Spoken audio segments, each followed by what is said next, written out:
ಶಾಸ್ತ್ರ ಹಾಗೂ ವಿಜ್ಞಾನ ಹೋಲಿಕೆಯನ್ನು ಮಾಡಲಿಕ್ಕೆ ಆಗುವುದಿಲ್ಲ. ಆದರೂ ಕೂಡ ಸ್ವಲ್ಪ ಮೇಲ್ನೋಟಕ್ಕೆ ವಿಜ್ಞಾನ ಹೋಲಿಕೆ ಮಾಡಿದಾಗ ಈ ಚಳಿಗಾಲದಲ್ಲಿ ಮೈಯೆಲ್ಲ ಹೊಡೆದು ಬಿಡುತ್ತದೆ. ಅದರ ನಮ್ಮ ಬಿಜಾಪುರದ ರೂಢಿಗೆರೆದ ಭಯಂಕರ ಮೈ ಹೊಡೆದು ಬಿಡುತ್ತದೆ.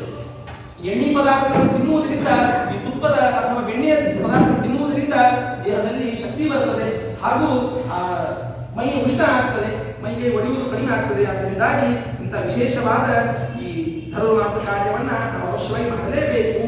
ಮಾಷವಕ್ಕೆ ದ್ವಿಜಾದಿಂದ್ರ ಗ್ರಹ ಪೀಡಾ ವಿನಶ್ಯತಿ.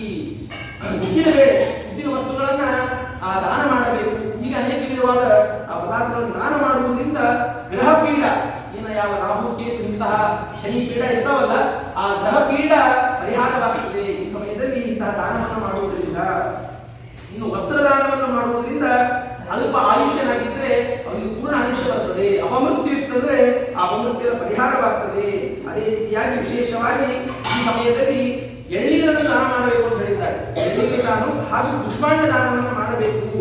ಕುಷ್ಮಾಂಡ ದಾನವನ್ನು ಯಾರು ಮಾಡ್ತಾರಲ್ಲ ಅಂಥವರ ವಂಶ ಎಂದಿಗೂ ನಿಂತು ಹೋಗುವುದಿಲ್ಲ. ಆ ಸೂರ್ಯ ಚಂದ್ರಾರ್ಕವಾಗಿ ಅವರ ವಂಶ ಬೆಳೀತಾ ಇರುತ್ತದೆ. ಉತ್ತಮವಾದ ಸಂತಾನ ಅವರ ವಂಶದಲ್ಲಿ ಆಗ್ತದೆ. ಉತ್ತಮವಾದ ಮಕ್ಕಳು ಅವರ ವಂಶದ ಹುಟ್ಟಿ ಬರ್ತಾರೆ. ಹಾಗಾಗಿ ಇಂತಹ ಈ ಧನುರ್ಮಾಸ ಸಮಯದಲ್ಲಿ ಉತ್ತಮವಾದ ವಸ್ತುಗಳನ್ನ ಯೋಗ್ಯರಾದವರಿಗೆ ದಾನ ಮಾಡಬೇಕು ಅಂತ ಹೇಳಿ ತಿಳಿಸಿ, ಇನ್ನು ಕೊನೆಯ ಒಂದು ಈ ಧನುರ್ಮಾಸದಲ್ಲಿ ಸ್ವಯಂ ಪಾಕ ಯಾರು ಮಾಡ್ತಿರ್ತಾರಲ್ಲ ಅಂಥವರಿಗೆ ಭೋಜನ ಮಾಡಿಸಬೇಕಂತ 3 ವಿಧವಾದಂತ ಹೇಳ್ತಾರೆ ಪರಮಾತ್ಮ. ಹಂಸನಾಮ ಪರಮಾತ್ಮ ಬಹಳ ಸುಂದರವಾಗಿ ಹೇಳ್ತಾನೆ. ನಾವು ಮನೆಯಲ್ಲಿ ಕಳಿಸಿ ದಂಪತಿಗಳಿಗೆ ಅಥವಾ ಕುಟುಂಬಕ್ಕೆ ಅನ್ನದಾನ ಮಾಡುವುದು ಬಹಳ ಶ್ರೇಷ್ಠ. ಇಲ್ಲ ನಮ್ಮ ಮನೆಗೆ ಅಷ್ಟು ನಮಗೆ ಎಲ್ಲ ಸರ್ವ ಆಗುವುದಿಲ್ಲ, ಮನೆಯೊಳಗೆ ವ್ಯವಸ್ಥೆ ಸರಿ ಆಗುವುದಿಲ್ಲ ಅಂತಂದ್ರೆ ಅವರ ಮನೆಗೆ ಹೋಗಿ ನೀವೇ ಮಾಡಿಕೊಡ್ರಿ ಅಂತ ಹೇಳಿ ಅವರಿಗಾದರೂ ಧಾನ್ಯವನ್ನ, ಏನೇ ನಾವು ಧನುರ್ಮಾಸ ಮಾಡುವಂತ ಏನೇನು ಸಾಮಗ್ರಿಗಳು ಇರ್ತಾವಲ್ಲ, ಅಕ್ಕಿ, ಬೇಳೆ, ಬೆಲ್ಲ, ಸಕ್ಕರೆ ಎಲ್ಲವನ್ನ, ತುಪ್ಪ, ಎಣ್ಣೆ ಎಲ್ಲವನ್ನ ಆ ಧಾನ್ಯವನ್ನು ಅವ್ರಿಗೆ ಕೊಟ್ಟೇವಿ ಅಂತಂದ್ರೆ ಅದು ಕೂಡ ಉತ್ತಮವಾದದ್ದೇ. ಇನ್ನು ಅದಕ್ಕಿಂತಲೂ ಬಹಳ ಉತ್ತಮವಾದದ್ದು ಏನು ಅಂತಂದ್ರೆ ಅದಕ್ಕೆ ಹಂಸನಾಮ ಪರಮಾತ್ಮ ಹೇಳ್ತಾನೆ, ಅನುಕೂಲೇ ಗೃಹೇನಾಸ್ತಿ ಕಥಂ ಕಾರ್ಯ ವಿಜಾತಿಹಿ. ಬ್ರಹ್ಮದೇವರು ಪ್ರಶ್ನೆ ಮಾಡ್ತಾರೆ, ಏತದ್ ಬ್ರೂಹಿ ಮಹಾಭಾಗ ಸರ್ವಜ್ಞೋಪಿ ಸುರೋತ್ತಮ ಬ್ರಾಹ್ಮಣಾನ್ ಗೃಹಮಾದಾಯ ನಿಯಂತ್ರಿತಿ ಸತ್ತಮ ತಚ್ಚ ದ್ವಿಗುಣ ಪುಣ್ಯಂ ಗೃಹಂ ಗತ್ವಾ ನಿಯಂತ್ರಿತಃ. ನಾವು ಮನೆಗೆ ಕರೆಸಿ ಅವರಿಗೆ ಭೋಜನ ಹಾಕಿಸಿ ಸಂತೃಪ್ತಿಯಾಗಿ ರಕ್ಷಣೆ ಕೊಟ್ಟರೆ ಎಷ್ಟು ಪುಣ್ಯ ಬರ್ತದಲ್ಲಿ. ಅವರ ಮನೆಗೆ ಹೋಗಿ ನಾವು ಹೆಚ್ಚಿನವಾದಂತಹ ಧಾನ್ಯಗಳನ್ನು ಕೊಟ್ಟಿವಿ ಅಂತಂದ್ರೆ ಅವರು ದ್ವಿಗುಣ ಪುಣ್ಯ ಬರ್ತದೆ.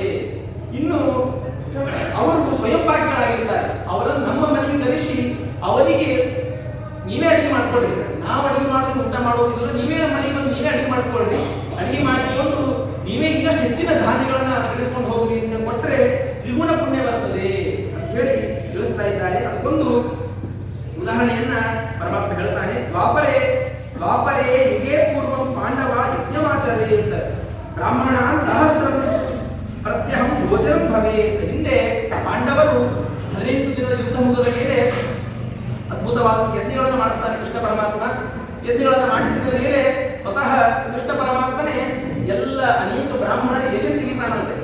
ದಾಸ ಹೇಳ್ತಾನೆ, ಎಂಜಲವ ಬಳಿದ ಹರಿ ಅಂದದಲ್ಲಿ ಓಡಾಡಿ ಅಂತ ಹೇಳಿ ಸ್ವತಃ ಕೃಷ್ಣ ಪರಮಾತ್ಮನೇ ನಾವು ಊಟಕ್ಕೆ ಅಡಿಗೆಯನ್ನು ಮಾಡಿಸುವುದು, ಅನ್ನದಾನ ಮಾಡುವುದು ಎಷ್ಟು ಪುಣ್ಯ ಅಲ್ಲ, ಅದಕ್ಕಿಂತಲೂ 10 ಪಟ್ಟ ಪುಣ್ಯ ಆ ಎಲೆಯನ್ನು ತೆಗೆಯುವುದು. ಊಟ ಮಾಡಿದಂತ ಎಲೆಯಲ್ಲಿ ಎಂಜಲವನ್ನ ಮಾಡುವುದು, ಎಂಜಲಗೋಮ ಮಾಡುವುದು ಅಷ್ಟು ಪುಣ್ಯ ಅಂತ ಹೇಳಿದ್ದಾರೆ. ಆಗ ಸ್ವತಃ ಕೃಷ್ಣ ಪರಮಾತ್ಮನೇ ಪಾಂಡವರ ಮನೆಯಲ್ಲಿ ಎಂಜಲವನ್ನ ಬಳಿತಾ ಇದ್ದಾನೆ. ಅಂತಹ ಸಂದರ್ಭದಲ್ಲಿ ದೊಡ್ಡದಾದಂತ ಯಜ್ಞ ಮಾಡ್ತಾ ಇದ್ದಾರೆ ಪಾಂಡವರು ಯಜ್ಞ ಮಾಡ್ತಾ ಇದ್ದಾರೆ ಅಂತಂದ ಮೇಲೆ ಅನೇಕ ಋಷಿಮುನಿಗಳು, ಜ್ಞಾನಿಗಳು ಎಲ್ಲರನ್ನ ಆಮಂತ್ರಿತರಾದವರು ಅಥವಾ ಇಲ್ಲದಿದ್ದರು ಎಲ್ಲರೂ ಕೂಡ ಬರ್ತಾ ಇದ್ದಾರೆ. ದೊಡ್ಡದಾದಂತ ಅರಮನೆ, ಪಾಂಡವರ ಅರಮನೆ ದೊಡ್ಡದ ಅರಮನೆ, ಆದರೂ ಕೂಡ ನಿಲ್ಲಲಿಕ್ಕೆ ಜಾಗ ಇಲ್ಲ.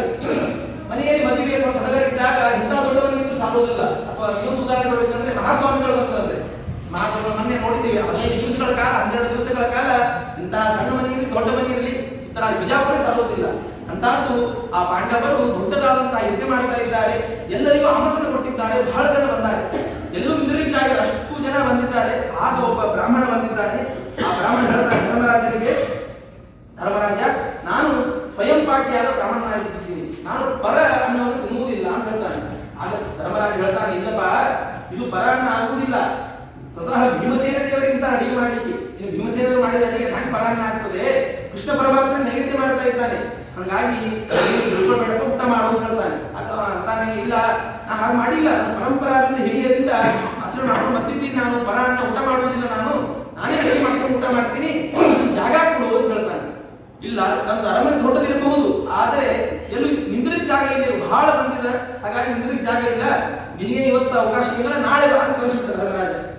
ಆಗ ಕೃಷ್ಣ ಪರಮಾತ್ಮ ಓಡಿ ಬರ್ತಾನೆ, ಇಲ್ಲಪ್ಪ ಮನೆಗೆ ಬಂದ ಬ್ರಾಹ್ಮಣನಿಗೆ ಹಾಗೆ ಕಳಿಸಬಾರದು, ಅಪಮಾನ ಮಾಡಬಾರದು, ಇಷ್ಟು ದೊಡ್ಡ ಅರಮನೆ ಎಲ್ಲೋ ಒಂದು ಸಣ್ಣ ರೂಮಲ್ಲಿ ಅವ್ನು ಕುಡಿಸೋ ಮಾಡೋಣ, ವ್ಯವಸ್ಥೆ ಮಾಡ್ಕೊಂಡು ಅಂತ ಹೇಳಿದಾಗ ದ್ರೌಪದಿ ಹೇಳ್ತಾನೆ ಕೃಷ್ಣ ಪರಮಾತ್ಮ. ಆಗ ಆ ಬ್ರಾಹ್ಮಣನಿಗೆ ಬೇಕಾದ ಎಲ್ಲ ಅಡಿಗೆ ಸಾಮಗ್ರಿಗಳನ್ನು ತಂದು ಕೊಡು ಅಂತ ಹೇಳ್ತಾರೆ. ಆಗ ಅಂತ ಹೇಳಿ ದ್ರೌಪದಿ ಎಲ್ಲ ಸಾಮಗ್ರಿಗಳನ್ನು ತಂದು ಕೊಡ್ತಾಳೆ. ಸ್ವತಃ ಬ್ರಾಹ್ಮಣನೇ ಅಡಿಗೆ ಮಾಡ್ಕೊಳ್ತಾನೆ, ತಾನೇ ಪೂಜೆ ಮಾಡಿ ಎಲ್ಲ ದೇವರಿಗೆ ಸಮರ್ಪಣೆ ಮಾಡಿ ಊಟ ಕೊಡಬೇಕು.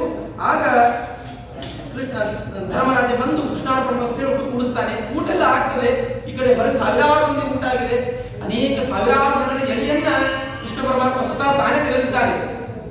ಈ ಬ್ರಾಹ್ಮಣ ಊಟ ಮಾಡಿದ ಎಲೆಯನ್ನ ಧರ್ಮರಾಜ ಹೇಳ್ತಾನೆ, ನೀ ಎರಿತೀಗಿ ಅಂತ ಹೇಳ್ತಾನೆ. ಆಗ ಧರ್ಮರಾಜ ಹೇಳ್ತಾನೆ, ನಿನಗೇನು ಎರಿತೀಗಿ ಅಂದಿಲ್ಲಪ್ಪ, ನಾನು ಅಷ್ಟು ಬಂದಿದ್ದು ಅದೆಲ್ಲ ತೆಗೆದು ಇದೊಂದು ಯಾಕೆ ಬಿಟ್ಟಿ ಅಂತ ಹೇಳ್ತಾನೆ ಧರ್ಮರಾಜ. ಇಲ್ಲ, ಇದು ನೀ ಎರಿತೀಗಿ, ಯಜಮಾನಿ ನೀವು ಅಂತ ಒಳ್ಳೆ ಶ್ರೇಷ್ಠ ಬ್ರಾಹ್ಮಣ ಬಂದಾನ, ನೀ ತೆಗಿ ಅಂತ ಹೇಳ್ತಾನೆ. ಆಗ ಈ ಧರ್ಮರಾಜ ಎರಿತೀಗಿ ಹೋಗ್ತಾನೆ, ಒಂದು ಎರಿತು ಹೊರಗೆ ಹಾಕ್ತಾನೆ. ಆಶ್ಚರ್ಯ, ನಮ್ಮ ಇತಿಹಾಸದಲ್ಲಿ ಕೇಳ್ತೀವಿ, ನಮ್ಮ ಪರಂಪರೆಯಲ್ಲಿ ವಿದ್ಯಾಧೀಶ ತೀರ್ಥರು ಇಲ್ಲೇ ಶುಲ್ಪಾಲಿ ಒಳಗಡೆ ಯಾದವಾದಂತ ಮಹಾನುಭಾವರಿಗೆ ಊಟಕ್ಕೆ ಹಾಕಿಸಿದ್ರೆ 1000 ಎಲಿ ಬಂತು ಅಂತ ಹೇಳಿ. ಅಂತಹದ್ದು ಈ ಬ್ರಾಹ್ಮಣಿಗೂ ಕೂಡ ಧರ್ಮರಾಜ ಒಂದು ಎಲಿ ತೆಗಿತಾನೆ, ಮತ್ತೊಂದು ಎಲಿ ಬಂದಿತ್ತಂತೆ. ಆಶ್ಚರ್ಯ ಆಗ್ತದೆ ಧರ್ಮರಾಜನಿಗೆ, ಯಾರಪ್ಪ ಈ ಮಹಾನುಭಾವ ಅಂತ ಮತ್ತೆ ಎಲಿ ತೆಗೆದ್ರೆ ಮತ್ತೊಂದು ಎಲಿ ಬಂತು. ಹೀಗೆ 1000 ಎಲಿ ಬಂದಂತೆ ಧರ್ಮರಾಜ ಸುಸ್ತಾಗಿ ಹೋಗ್ಬಿಡ್ತು.